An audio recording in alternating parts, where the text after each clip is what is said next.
Hey, hey everybody. It is Sunday the 19th of August, and I just want to talk to you a little bit about some more music and some more stuff that I've been doing. I have some other records to talk about, so if you just stay with me, I'll get to them, but I'd like to start off this video by updating you on what I've been up to. First off, I'm really happy to share with you that last video that I uploaded of my band RAF performing this last Friday night. I see that I noticed that my videos where I talk are the ones that get the most views, but I'd really like to encourage you folks who haven't watched the RAF video to, if you like music, watch it. My band is good. We're as good as any band anywhere, and you can go see and hear it for yourself. Really proud of that band, you know, really enjoy playing with them. Like I said, we're going to have vinyl of the album when it's done. But along those lines, I'm happy to report that my third physical release of music and sound has just come out. My first release this year was The Door, the project The Door with Arion. And this project really has kind of like, you know, we had the music and I agreed to release it. We've only done a couple of shows. Nothing is happening with this. That's fine with me. We have the document here. It's still available. I'm proud of this. The young brother can really sing. Interestingly, we have actually gotten the criticism from the black community that the music doesn't sound black enough. Isn't that ridiculous? It's original. Anyway, that was my first release this year. Randy's Alternative Music in Pittsburgh just put this out around my birthday last month. The World is Burning. I still have this available. There's only 300 copies pressed, and I've sold over 160 of them. I've got a few left. Grab it. And I'm happy to announce now that I am now on a recording with Brett Harold Hart of the Moon Men. My share of the 50, we made 100 of these. Dereck Higgins and Brett Harold Hart's Ear Sculpture 1. That's my artwork on the cover as well as on the back. And there's even a detail of one of my collages for the CD itself. I'm honored to be on a recording with Brett. It took us a while to kind of get ourselves in alignment, but it works. And I'll just right quick, this is some other stuff I have by Bret Hart, Imaginary Locations. This is one of the first things he sent to me of his stuff. I've been talking to you about this recent release of his on Spectropole Records, Double Thud, where he does some very interesting collaborations on here. Caterpillar Hedge is his most recent solo recording, which I still need to dive into more deeply. Here are the two hard ambient releases on his label Handmade Products. And of course, the Moon Men, and he's in duets. He was in duets. I didn't grab that to show. But Brett is a hard-working, he's a teacher as well as a musician, a school teacher. And we traded files online. Actually, I would send him files and he would remix them and rework them. And this is not on Bandcamp, and it's kind of pointless to try to play some of this for you. It's very psychedelic, ambient, and inner ear world. It's not pop music. This will take you on a journey. One of the things that I had to get used to with Brett's work is that there's an aspect of what he does where he'll put elements together, and some things will not be exactly in tune. When I hear things like that, regardless of who's doing it, I always hear it. It's something to do with, I think, the way that I was oriented to music. But when things are slightly out of pitch or out of tune, I notice it right away, and I have an immediate response, which is it's out of tune.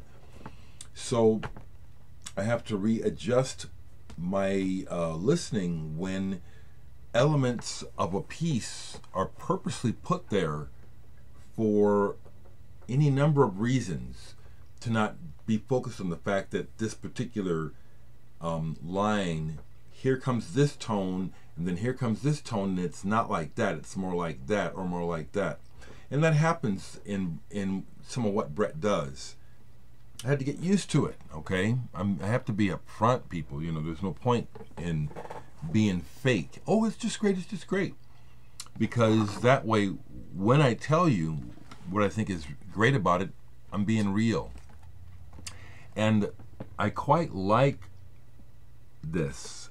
And the B Machine pieces on here, where he took the stems of some pieces I did with Buddha machines, these little looping devices.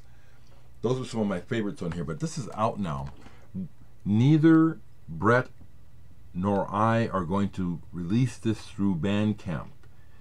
You may have noticed on a recent video where Brett chimed in and said he's using Bandcamp less, and so I'm not going to put this on Bandcamp. Okay, this will be directly available from me or from Brett, $10 plus postage. And I only have 50. I've already started selling them. Grab it while you can. Seriously, okay? And I got more coming out. There's more things that I've worked on, that I've collaborated on, that will be coming out on either CD or vinyl. Maybe this year, maybe it won't be until next year. My friend Bob Burnside sent me another disc of his music, which I haven't listened to yet, and a long letter explaining. He said I don't have to talk about it, but I just want to say thank you, Bob, for explaining, and I get it. Yeah, I get it. Yeah. Cool. And very cool. Thanks for sharing. And also thank you for sharing with me this magazine. I haven't read it yet. Insides. Looks like it's about some interesting artists. But especially thank you for sending me this vinyl. My goodness. Yeah, I wanted this. Caitlin Aurelia Smith and Susan Chaney. Sunergy. This is really good. Collaboration between the two electronic artists. And this is nice because the download card, you get a bonus track, a bonus 18-minute track, which is really good. I've already listened to all of it.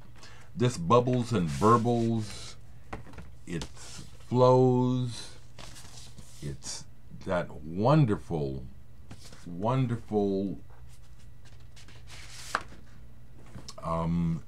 field of sound that we can thank Tangerine Dream for, and artists like that, and Klaus Schultz. I love stuff like this. I love it. I love it. You can get lost in this kind of sound. Caitlin Aurelia Smith and Susan Chaney. Really good. Really good. Someone was talking about this online, and I hadn't played it since forever. Ars Nova, Sunshine and Shadows. This is an album that is a survivor of my original collection as a child. It still has where, as a little boy, I would write my name on my records, as you see, several times. I was a child. I don't know, you know, it's my record. I'm, you know. At the time, and I made a note of it, Jimmy Owens, you know, I was a kid, I didn't know anything, but you know, Jimmy Owens I kind of knew about because of his jazz background, and it also meant something to me being a black kid seeing a black jazz musician with white musicians. It wasn't that common, and I really liked and still really like this album. Of note, Sam Brown, the guitarist. I don't know, you know, this Sam Brown made an amazing album on ECM with Paul Motion. I've shown it before. I can't think of the title right now, but Sam Brown's guitar playing is beautiful, and kind of interesting that the man never made it. Probably wasn't interested in making it big, but he's probably happy with his success. Just a wonderful player, though, Sam Brown. This is a really good album that mixes baroque, jazz, folk, and old-time rock and roll. Sunshine and Shadows, Ars Nova. That's their second album. This is their first album on Elektra. I like this as well, but Sunshine and Shadows, I like that even the better of the two. But I have them both. Got Porcupine Tree on, and I love that band, and I go through Jags, and so I was just playing this and talking about it online. Fear of a Blank Planet. And when I get into the mood for Porcupine Tree, I generally play everything. I play the record all the way through. This is the deluxe edition that comes with the box. It's got the poster. I have no place to put the poster up. It's got this huge full color booklet. And then of course the album. I think this is a very good album. It's not their best, and some people poo-poo it, saying, "Oh, in absentia."